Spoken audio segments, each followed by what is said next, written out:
को ये भी लगने लगा कि अगर एक्सपोर्ट बढ़ेगा तो इकॉनमी भी बढ़ेगी।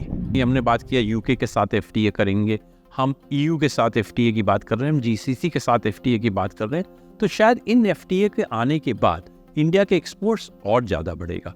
US is looking into the realignment of the complete global value chain where they want to bypass China. If they want to bypass China, India is the natural choice. IMECC is a huge project. This kind of corridor will bring Middle East and Israel closer. One of the reasons which is being attributed to the Hamas attack is probably they are upset with the Middle East moving towards Israel. अगर EU हमारा $8.2 billion के product export को affect कर रहा है, can we also do that? और हम ये भी सोच रहे हैं कि किसी तरह का हम इक्विवेलेंस टैक्स इंडिया में लगा दें। 20 years back, there was this larger economic feeling that India won't be able to make it big in exports like China. The lack of manufacturing power was considered to be the major bottleneck. After a decade of reforms, services sector had emerged as India's major pillar, and it was widely believed that India's growth model is going to be different from other export-centric countries. लेकिन आज स्थिति बिल्कुल बदल चुकी है। भारत ने इस decade के एंड तक तकरीबन $2 ट्रिलियन के एक्सपोर्ट का लक्ष्य रखा है। इतना बड़ा परिवर्तन कैसे आया? आइए जानते हैं federation of Indian export organisations यानी FIO के director general doctor Ajay Sahay से। I would just like to draw your attention to the fact कि आज के 20 साल पहले जब आप सोचते हैं तो हमारा रिफॉर्म प्रोसेस जो था वो तकरीबन 1 दशक पुराना हुआ था। लेकिन कहीं ना कहीं एक ये धारणा थी कि हम services sector led economic growth एक उस तरीके का पूरा मैकेनिज्म और रेजिम में क्रिएट हो गया है। एक्सपोर्ट्स की कोई बहुत ज़्यादा ज़रूरत नहीं है, हम उतना ही प्रोड्यूस करेंगे। Cut to the present day हम आज बात कर रहे हैं कि हमारा ग्लोबल सप्लाई चेन में एक ज़्यादा बड़ी हिस्सेदारी हो। रिसेंट पास में इस तरह के इंस्टेंसेस भी हैं कि हमने अगर किसी स्पेसिफिक कमोडिटी पर बैन लगाया है, बीट का जैसे मैं आपके एक उदाहरण देना चाहूँगा, क्या एक डायरेक्शनल शिफ्ट आ गया है completely as far as exports is concerned? हम उस विचारधारा से आगे निकल चुके हैं जो आज के 20 साल पहले था। देखिए, आप ठीक कह रहे हैं कि इंडिया एक ऐसा कंट्री है जिसने कन्वेंशनल इकोनॉमिक ट्रांजिशन होता है ना, जहाँ एक कंट्री पहले एग्रीकल्चर से मैन्युफैक्चरिंग की तरफ जाता है और फिर सर्विसेज की जाता है। हमने एग्रीकल्चर से सीधे जंप सर्विसेज पे कर दिया है। उसके पॉजिटिव है because services contribution GDP has gone to as high as around 60%। But उसका एक फॉल आउट ये भी है कि जो इस तरह का वर्क एम्प्लॉयमेंट होना चाहिए था उस तरह के जॉब शायद क्रिएट नहीं कर पाए। हमारी रिक्वायरमेंट इस टाइम पे ये है कि जो हमारा एग्रीकल्चर में जो लैंड के ऊपर प्रेशर हो रहा है उस लेबर को हम माइग्रेट करना चाहते हैं। वो ऐसा लेबर है, शायद वो वाइट कॉलर जॉब जो सर्विस इंडस्ट्री प्रोवाइड कर रही है, except in services sector if you are talking about logistics tourism, they provide the blue collar job, but by and large वो वाइट कॉलर जॉब प्रोवाइड कर रहा है, उसमें उनको हम एब्सॉर्ब नहीं कर पाते। इससे हमारी बहुत बड़ी प्रॉब्लम हुई है। देखिए, बहुत से कंट्री हैं जो लार्ज कंट्री की मैं बात दूँ, लार्ज कंट्री जो एक्सपोर्ट सेंट्रिक इकॉनमीज़ हैं साउथ ईस्ट एशिया की, उस पैटर्न पे नहीं चलती है। लार्ज कंट्रीज़ को अगर देखिए तो उनका जो एक्सपोर्ट होता है that is offshoot of an economic activity. Okay, चाहे आप बड़ी कंट्री चाइना की बात कीजिए, US की बात कीजिए, जापान की बात कीजिए, इंडिया की बात कीजिए, अगर इन कंट्रीज़ की बात करें तो ये आपको एक बहुत सरप्राइज़ होगा कि इंडिया का एक्सपोर्ट टू GDP रेशियो बहुत अच्छा है। चाइना का पिछले साल एक्सपोर्ट $3.5 ट्रिलियन रहा है, लेकिन अगर हम export to GDP ratio China का देखें वो करीब 21% है। US में एक्सपोर्ट टू GDP रेशियो 12% है, जापान में एक्सपोर्ट GDP रेशियो 19% है, हमारा एक्सपोर्ट टू GDP रेशियो 23% है। तो जब हम 5 ट्रिलियन इकॉनमी और 10 ट्रिलियन इकॉनमी की बात करते हैं तो हम देखते हैं कि हमारी इकॉनमी जब बढ़ेगी तो हमारा एक्सपोर्ट भी बढ़ेगा। हम उस मॉडल को लेके चल रहे हैं। उस मॉडल में यू आर राइटली सेड एक चेंज आया है। अब गवर्नमेंट को ये भी लगने लगा कि अगर एक्सपोर्ट बढ़ेगा तो इकॉनमी भी बढ़ेगी। और आप अगर 2 साल के डेटा को देखिए, हम शायद फाइनेंशियल ईयर 2023 या 22 की बात करें, दोनों साल जो इंक्रीमेंटल GDP ग्रोथ हुई है उसमें एक्सपोर्ट का शेयर 50% से ज़्यादा है, जबकि हम एक्सपोर्ट लेड इकॉनमी नहीं है। तो मैं आपसे एग्री करता हूँ, हमारा बेसिक जो मॉडल है वो इकोनॉमिक एक्टिविटीज़ से एक्सपोर्ट को बढ़ाना है, लेकिन हमने उस मॉडल को भी उसमें एसिमुलेट कर लिया है कि अगर एक्सपोर्ट बढ़ता है तो इकोनॉमिक एक्टिविटी भी बढ़ेगी। हम बहुत लंबे समय तक, मुझे लगता है तकरीबन 10 साल का वो फेज़ होगा, शायद 2008 से 2018 के आसपास तक, जब हम $300 बिलियन के एक ट्रैजेक्टरी में फंसे हुए थे। लेकिन उसके बाद बिल्कुल एक ब्रेकआउट सा नज़र आ रहा है। अगर हम स्टैटिस्टिकली बात करें, डेटा अगर देखें, तो वो एक ब्रेकआउट वो नज़र आ रहा है कि अचानक से वो एक सर्ज आ गया है। अब कैसे देखते हैं नहीं, देखिए ऐसा है कि एक इंडिया एक्सपोर्ट की स्ट्रक्चरल प्रॉब्लम है, उससे ऑफकोर्स हम निकल रहे हैं। स्ट्रक्चरल प्रॉब्लम को हम कहते हैं प्रॉब्लम ऑफ 30-70 विजिबल 70-30। 70% हमारे एक्सपोर्ट जो है वो उस सेगमेंट का है जहाँ ग्लोबल इंपोर्ट 30% होता है। ओके। चाहे हम बात करें लेदर की, टेक्सटाइल की, हैंडीक्राफ्ट की, जेम्स एंड ज्वेलरी की, अगर इनका शेयर ग्लोबल इंपोर्ट में देखिए तो वो उतना शेयर नहीं है। आज ग्लोबल इंपोर्ट जो है वो टेक्नोलॉजी ड्रिवन सेक्टर से डोमिनेटेड हुए, चाहे वो इलेक्ट्रिकल, इलेक्ट्रॉनिक्स हो, मशीनरी हो, ऑटोमोबाइल हो। इन 3 सेगमेंट का ग्लोबल शेयर में 35% शेयर है और इंपोर्ट साइज इनके अराउंड $8 ट्रिलियन है। इस सेगमेंट में इंडिया का एक्सपोर्ट पहले कभी ज़्यादा नहीं था। लेट मी ऑल्सो से कि हमारे लिए ट्रेडिशनल सेक्टर बहुत इंपॉर्टेंट है, बिकॉज ट्रेडिशनल सेक्टर में नेट फॉरेन एक्सचेंज अर्निंग बहुत ज़्यादा है, उनका इंपोर्ट कंटेंट बहुत कम है, तो वो एक तरह से इकोनॉमी के लिए बहुत। सेकेंडली, ट्रेडिशनल सेक्टर में बहुत जॉब्स क्रिएट करते हैं। आज एक्सपोर्ट्स के थ्रू हमें जॉब क्रिएशन के ऊपर फोकस देना चाहिए। जब हम पिछले साल की बात करें, हम $300 बिलियन तक हम स्ट्रगल कर रहे थे, तब तक जो न्यू सेक्टर्स जो हमारे थे, जैसे इलेक्ट्रिकल इलेक्ट्रॉनिक सेक्टर था या मशीनरी था, ये सेगमेंट या मेडिकल एंड डायग्नोस्टिक इक्विपमेंट थे, इन शेयर में हमने उतनी ग्रोथ नहीं देखी थी। पेट्रोलियम सेक्टर अचानक एक मेजर कंट्रीब्यूटर आ गया और आपने देखिए पेट्रोलियम सेक्टर में काफ़ी ग्रोथ हुई। इनफैक्ट अगर आप 2022-23 का डेटा देखें तो 70% of the total exports growth, incremental जो ग्रोथ आई वो सिर्फ पेट्रोलियम से आई है। One of the reason why India exports are seeing so down because petroleum prices have collapsed. Now it has started moving up. Probably we will have better results.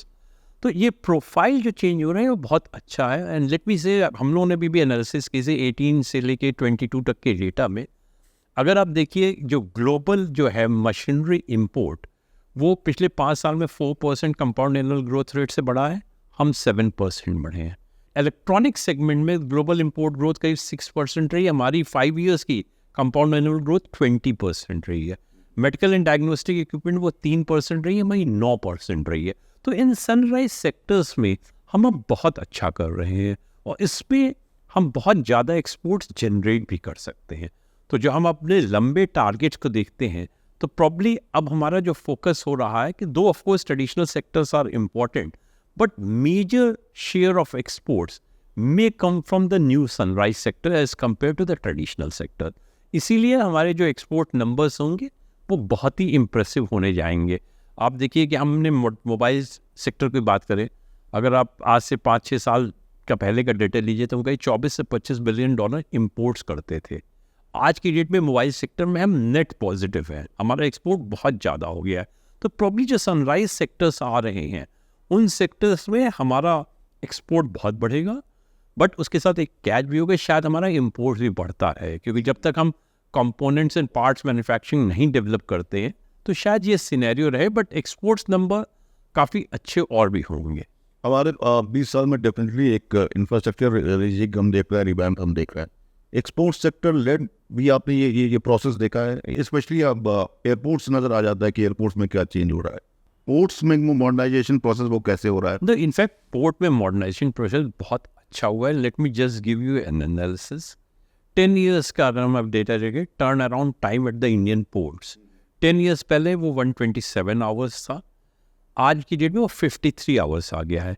अब efficient port like JNPT, उस पर वो 28 hours है turn around time for the ship.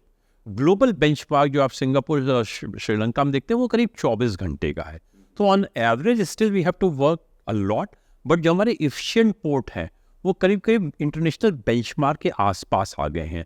तो efficiency जरूर आई हुई है इस सेक्टर में, और जिस तरह का प्राइवेटाइजेशन हो रहा है पोर्ट्स का, उससे शायद ये एफिशिएंसी और आएगी। अब एक सिचुएशन तो आपने, जो हम लोग की डिमांड भी है कि प्रॉब्ली हमने पोर्ट्स को तो एड्रेस कर लिया, हमें शिपिंग लाइंस पे अपना फोकस करना पड़ेगा। अगर आज देखिए हमारे पास सिर्फ एक शिपिंग कॉर्पोरेशन ऑफ इंडिया है जो कि हम डिसइन्वेस्ट कर रहे हैं। शिपिंग कॉर्पोरेशन ऑफ इंडिया का टोटल एग्जिम ट्रेड में 5% शेयर भी नहीं है। अगर आप इंडिया का सिर्फ फ्रेट के अकाउंट पे फॉरेन एक्सचेंज रेमिटेंस देखिए, which is one part of the major imports का, सर्विसेज का, वो $100 बिलियन प्लस है। हम $100 बिलियन सिर्फ फ्रेट पे रेमिट कर रहे हैं। अगर हम एक Indian company of global repute create करते हैं जो कि सिर्फ 25% भी बिजनेस लेता है, we can save on $25 billion year on year basis. There may be some tweaking required in the tax structure, but I think this is the time where probably the Indian private sector is best equipped to develop an Indian shipping line of the global repute, which will also help in the process. Today, if आप किसी भी exporter से बात कीजिए, वो ये कहेगा कि सर जो फॉरेन कंपनी उनको लूट ले रही है, वो बिकॉज हमारे पास कोई डोमेस्टिक कंपनी है ही नहीं जो कॉम्पीट कर सके। अगर हमारे पास कोई डोमेस्टिक कंपनी साइजेबल साइज की होगी, properly we will in much better position to negotiate with the foreign shipping lines also. एक स्पेसिफिक सवाल आपसे करना चाहूँगा। पोस्ट कोविड ये चाइना +1 की जो थ्योरी है, it is playing out in the international market. हम उसके बेनिफिशियरी हैं टू अ सर्टेन एक्सटेंट। देखिए, चाइना +1 की पॉलिसी ने इंडिया को ग्लोबल कंपनीज के रडार पे ला दिया है। Initial results for trade and investment are not very encouraging, but जब हमने it was not during when the China-US war started, but after COVID, particularly when we rolled out the PLI scheme, we are seeing huge investment flowing into the country. Don't look at the data of the immediate past, but if you look into the data of 2022-23 and 21-22, we have the record FDI, and more than 50% of the FDI has flown into the manufacturing. So it has benefited. But now US is looking into the realignment of the complete global value chain, where they want to bypass China. If they want to bypass China, India is the natural choice because we have the capability, we have the resources, we have the potential to replace China. Today, if you look into the big picture, China is becoming a costlier destination for manufacturing because they definitely increase their productivity with the increase in the wages, but there is limit to increase the productivity.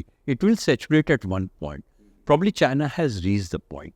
Now with the increase in the wages, they are outpriced in the market. Secondly, China is now having very stricter pollution norms.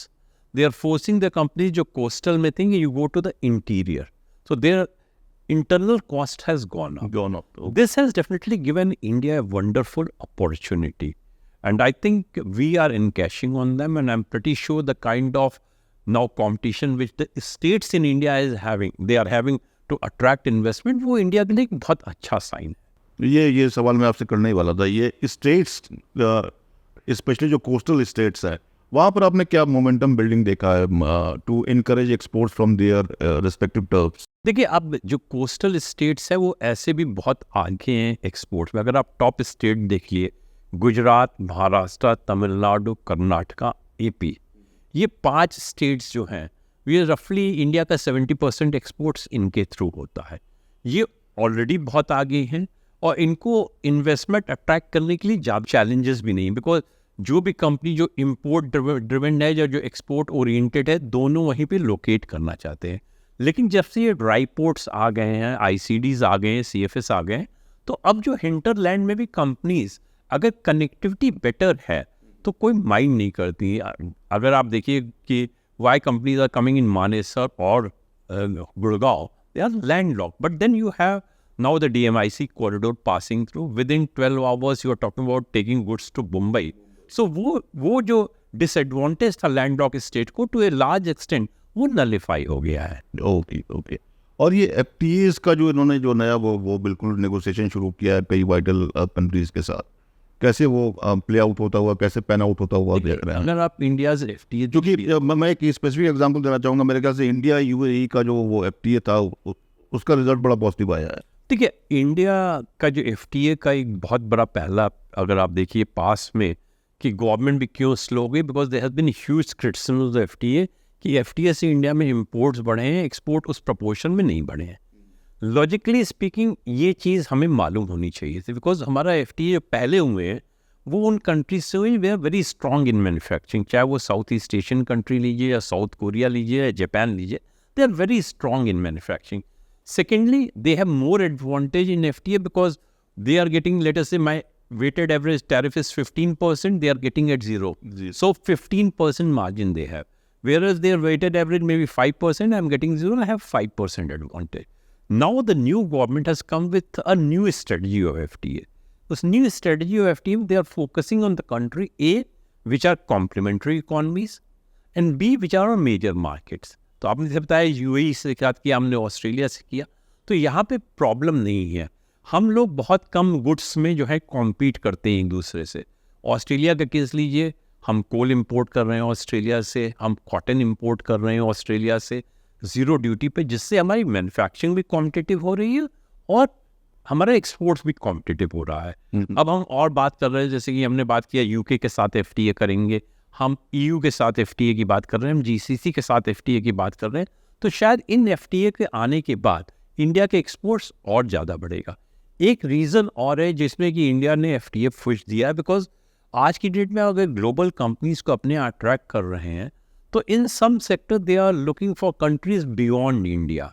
Probably the domestic market itself may not be big enough for them to set up the base. So they want to use India as hub for global exports.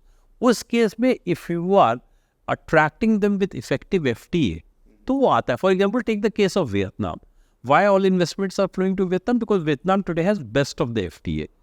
Why Vietnam is suddenly becoming a very major player in export is not because Vietnam has done something. Chinese companies, with the tariff war and others coming, they have moved to Vietnam because Vietnam has FTA with China, so they can produce this, supply to China at zero tariff. Vietnam has FTA with Europe, Vietnam has an FTA with UK. Everywhere you get there, zero duty. So I think we are working on that. But point is that at the end of the day, the more elbow room the domestic manufacturing gives to the negotiator, the more concession you will get, because it's a give and take. So it can't be the case that you are not conceding and you want other to concede. So I'm hoping the domestic industry is becoming much more competitive, and with that happening, probably our negotiator will have much more elbow room कि अच्छे FTA negotiate कर सके. What is your fraternity making out of this mega announcement of having this corridor, especially in the light of what has happened in Israel? I mean, there are people who are saying that this will not be feasible going ahead. देखिए, IMECC is a huge project. Please bear in mind that this is additional route which we are talking about. हमारे existing route already हैं. हम additional route देख रहे हैं because of the geopolitical situation. And in additional route, I am saving time and the cost also. It's a huge project. It has just been announced. But I think I'm looking into it more from a strategic partnership. The corridor is just one part of that. It's a strategic partnership because this kind of corridor will bring Middle East and Israel closer. One of the reasons which is being attributed to the Hamas attack is probably they are upset with the Middle East moving towards Israel, because then the so-called fundamentalist agenda may not be solved. But from the geopolitical stability, it's a huge thing which will happen. And I personally feel that this may not derail the project. If the Middle Eastern countries join this, the so-called war, then of course the project may be delayed. But I personally feel that it may be a situation where Israel will be able to contain it if it is just a terrorist attack. So as of now, we hope that it is just treated as terrorist attack and dealt accordingly, because countries participating in it and it being converted into global war will be major death blow for global economy and global trade. We can't afford two wars at the same time. लेकिन ये मतलब इस proposition ने आप लोगों को enthuse किया है? No, definitely we have been enthused by this proposition because ये हमारा, जैसे हम लोग कभी different studies में ये आया कि हमारा जो यूरोप को जो consignment जाएंगे, उनका जो टाइम है, शिपमेंट टाइम करीब 40% रिड्यूस हो जाएगा और कॉस्ट भी अराउंड 25 से 30% कम हो जाएगी. तो इस तरह की कॉरिडोर डेफिनेटली बहुत हेल्प करेंगे, बिकॉज मैं इस कॉरिडोर को सिर्फ just not a trade corridor देखता हूँ. I am using this a digital corridor also. I am using it as a corridor for energy transfer also. Why not we have a solar route through this path, so that we share the solar energy also. लेकिन इतने बड़े project को 15-20 साल का नहीं, absolutely it's a long project. maybe the trade side may start early, some other side may join it, but I think this is a proposal which is worth considering. And point is that countries are voluntarily coming on. It's a multilateral funding which is there. So it's not like the Belt and Road Initiative where China has doled out the money to the African and other countries, and then they are implementing the project. So in a way, they lend out the money, they got their money, and then money still is loaned to those countries. Yeah. So it's not like So these lanes are already existing. The issue is that of connecting the dots. The issue is that of tapping them for the optimal utilization of improving trade along the corridor. that's it. Let me also highlight this. It will be little challenge, and I think logistic efficiency will come into play because the goods will go by ship, they will go to the road, and then they will again come on ship. So loading, unloading, we have to do very efficiently. That's something which will be very crucial, because if the goods are directly moving from sea to sea, there is no loading, unloading involved. It only unloaded at the destination point. But here, the goods will go from here to the Middle East. On the Middle East, it will go by road or rail. Again, from Israel, it will go by ship. So this loading and unloading part has to be done very efficient. मैं आपका ध्यान दूसरे एक मुद्दे पर लाना चाहूँगा. ये कार्बन टैक्स जो EU में जो ये इम्पोज करने वाला है, इसको ब्रॉडली स्पेशली इमर्जिंग कंट्रीज में देखा जा रहा है. एंटी इमर्जिंग कंट्रीज मूव है, इंक्लूडिंग इंडिया. क्या मतलब फीलिंग है आप यहाँ पर? आप एकदम ठीक कह रहे हैं. एक फीलिंग ये है कि इन कंट्रीज ने अपना डेवलपमेंट कर लिया. इनको जब कार्बन इमिशन करना था, इन्होंने कर लिया. अब ये एक सिचुएशन पॉइंट पे आ गए, तो बाकी लोग को ये डेवलप होना नहीं देना चाहते, इसलिए इस तरह के टैक्सेस लाए हैं. जहाँ तक ट्रेड पॉइंट ऑफ व्यूज की ना, there are question mark over the tax, because point is that कि ये एक ट्रेड रिलेटेड टैक्स नहीं है. You can deal with the environment in other ways also. So whether it should be come on the trade और not. Second issue है कि इस tax में we are talking tax on the processes. For example, अगर steel को हम blast furnace root से कर रहे हैं, इलेक्ट्रिक आर्क फर्नेस रूट से कर रहे हैं, इमिशन लेवल डिफरेंट है, टैक्स डिफरेंट आएगा. ट्रेड में WTO कहता है कि जो टैक्स है वो प्रोडक्ट के ऊपर होगा, प्रोसेस के ऊपर टैक्स नहीं होता है. तो अभी भी मतलब हम लोग को ये अंडरस्टैंडिंग है, गवर्नमेंट भी इसको अभी वे कर रही है to take it bilaterally. We are also looking into whether we can also put the retaliatory tariff. अगर EU हमारा $8.2 बिलियन के प्रोडक्ट एक्सपोर्ट को अफेक्ट कर रहा है, can we also do that. और हम ये भी सोच रहे हैं कि किसी तरह का हम इक्विवेलेंस टैक्स इंडिया में लगा दें. तो उससे ये होगा, अभी क्या होगा, जो EU में टैक्स लगेगा तो हमारा पैसा EU के पास चला जाएगा. बिकॉज आफ्टर ऑल इम्पोर्टर को अगर टैक्स देना हो, एक्सपोर्टर को कहीं उसको या तो प्राइस कट करेगा या किसी तरह कलेक्ट करेगा. सो इनडायरेक्टली वो टैक्स यूरोप के पास चला जाएगा. इससे बेटर है कि हम इक्विवेलेंस टैक्स लगा के उस पैसे को यहीं कलेक्ट कर लें. उससे जो ग्रीन प्रोडक्ट्स हैं या जो प्रोसेसेस हैं उनको इनकरेज करें. तो इस तरह की भी थिंकिंग चल रही है. अभी हम ये देखते हैं कि ये अभी 1 अक्टूबर से इसमें डेटा कलेक्शन शुरू हुआ है. उसमें भी काफ़ी चैलेंजेस आएंगे. हमारी स्मॉल एंड मीडियम सेगमेंट के लिए वो काफ़ी बड़ा चैलेंज होगा, because huge amount of data is required. Secondly, lot of India's exports happen through the merchant exporter. अब उन मर्चेंट एक्सपोर्टर से मैन्युफैक्चरर उतने डिटेल डेटा शेयर करेगा कि क्या प्रोडक्ट लगाया, उस प्रोडक्ट में कितना कार्बन इमिशन हुआ, because very detailed analysis is required. वो भी एक चैलेंज है. In fact ministry of commerce is quite sensitive to the issue. और वो भी देख रहे हैं कि किस तरह हम हमारे स्मॉल एंड मीडियम एक्सपोर्टर्स को इस सिचुएशन में हेल्प कर सकें. Still we have around 27 months time. हमें लगता है कि इस बीच में हम कुछ ना कुछ इसका सोल्यूशन निकाल देंगे. As a long term road map हम तो बिल्कुल ये कहते हैं कि ये जो नॉन ट्रेड इश्यूज हैं, वेदर इट्स एनवायरनमेंट और लेबर, ये हमारा ट्रेड फ्लो डिटर्मिन करेंगे. And we have to live with these kinds of situation. So while it is good कि गवर्नमेंट अपने इनिशिएटिव देखे कि WTO में कैसे इसको डील करते हैं, retaliatory tariff, equivalence tariff, but we should sensitize the industry. And I think we should work with the industry so that over a period of time these green measures में doctor हमने भी commit किया हुआ है बिल्कुल carbon reduction के लिए. तो आई थिंक लॉन्ग टर्म के लिए बहुत अच्छा होगा. धीरे धीरे शुरुआत करेंगे, प्रॉब्ली बिकॉज हमारे यहाँ इतनी ज़्यादा स्मॉल एंड मीडियम कंपनीज हैं कि उनको हम किस तरह सपोर्ट करके एम्पावर करेंगे वो हमारे लिए क्रूशियल होगा. बट लॉन्ग टर्म में मेरे को लगता है उस टाइप कार्बन टैक्स जो है इंडिया के लिए एक ब्लेसिंग इन डिस्गाइज आ जाए और हमारे एक्सपोर्ट्स इससे ज़्यादा भी बढ़ सकते हैं. But tell me something, can the EU afford to indulge in this kind of arm twisting? I mean, बहुत सारे लोग इसको arm twisting के तौर पर देख रहे हैं. Let me specifically mention WTO. WTO क्या कहता है? WTO कहता है कि आप नेशनल ट्रीटमेंट करेंगे. दैट मीन्स आप इम्पोर्ट पे वो ट्रीटमेंट नहीं कर सकते जो आप डोमेस्टिक प्रोड्यूस गुड्स पे नहीं करते हैं. या EU ने अपने डोमेस्टिक प्रोड्यूस गुड्स पे वो लगा रखा है. तो नेशनल ट्रीटमेंट पे मेरे हिसाब से वो इम्पोर्ट्स पे भी लगा सकता है.